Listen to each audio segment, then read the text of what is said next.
May isang pamilya sa New Jersey. Bumili sila ng bahay na matagal na nilang pinapangarap. Tahimik ang lugar, masyadong tahimik. Maganda ang neighborhood, masyadong perpekto. Malaki ang bahay, perpekto para palakihin ang kanilang mga anak. Habang inaayos nila ang bahay bago tuluyang lumipat, may napansin ng ama. Isang sulat sa mailbox. Walang stamp, walang return address, nakasulat lang sa harap. To the new owner. Akala niya simpleng welcome letter lang mula sa kapitbahay. Pero nang buksan niya ito, nagsimulang tumayo ang bawat balahibo niya. Nakasulat sa loob, "Dearest new neighbor, welcome to 657 Boulevard. Ako ang watcher." Huminto siya, inisip niyang baka prank lang. Pero habang nagpapatuloy siya, lalong dumidilim, lalong lumalalim ang tono ng sulat. Matagal nang minamanmanan ng pamilya ko ang bahay na ito. Noong 1920s, binantayan ito ng lolo ko. Noong 1960s, ng ama ko. Ngayon, oras ko na. Biglang nanlamig ang buong katawan niya. Sino ang taong ito? At bakit parang obsessed siya sa bahay?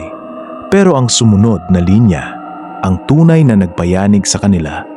Napansin kong may mga anak kayo. Ilang batang dugo ang dadalhin ninyo sa bahay? Hindi sila agad makapaniwala.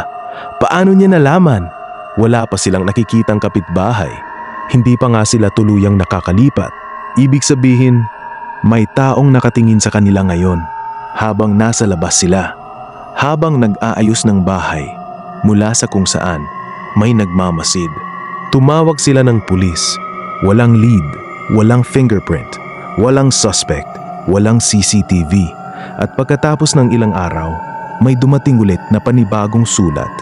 Mas creepy, mas personal, mas malapit. Nakikita ko ang ginagawa ninyo sa loob ng bahay. Nakikita ko ang mga ilaw sa bawat silid. Nakikita ko kapag may bagong pumapasok, kahit sa gabi. Doon nila na-realize, hindi lang siya nanonood mula sa malayo. Malapit siya, sobrang lapit. Kaya niyang makita ang bawat galaw nila sa loob. Kaya niyang marinig ang bawat hinga. Kaya niyang mahulaan ang susunod na galaw nila. Hindi na sila nakakatulog ng maayos. Tuwing may tunog sa labas, napapabangon sila. Puso nila parang sasabog. Tuwing may dumadaan sa bintana, napapaatras sila. Bawat kapitbahay, naging posibleng suspect. Ang matandang lalaking kumakaway sa kalsa, baka siya yun. Ang tahimik na babaeng laging nasa porch, baka siya rin. Ang nakakatakot, maaring araw-araw nilang binabati ang mismong taong nagmamanman sa kanila. Pero hindi pa tapos, isa pang liham ang dumating. At dito, naging mas disturbing ang mensahe. Bakit hindi pa kayo lumilipat? Ayaw ba ninyo ng bahay? Gusto ng bahay ang batang dugo. Nagugutom ito. Young blood. Paulit-ulit niya itong binabanggit. Parang hindi lang niya gusto ang bahay. Parang gusto niya ang mga bata sa loob nito.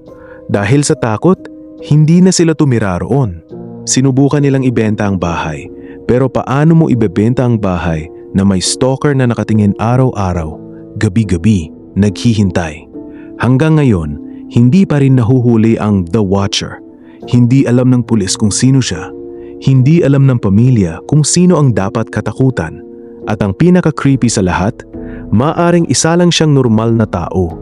Isang ordinaryong kapitbahay, isang taong mukhang harmless na nakaniti sa iyo sa umaga habang minamanmanan ka sa gabi. At hanggang ngayon, kung dadaan ka sa 657 Boulevard, nandun pa rin ang bahay. Tahimik, normal, parang walang kakaiba. Pero ayon sa ilan, minsan raw may sulat pa ring lumalabas sa mailbox at baka may nakatingin pa rin mula sa dilim.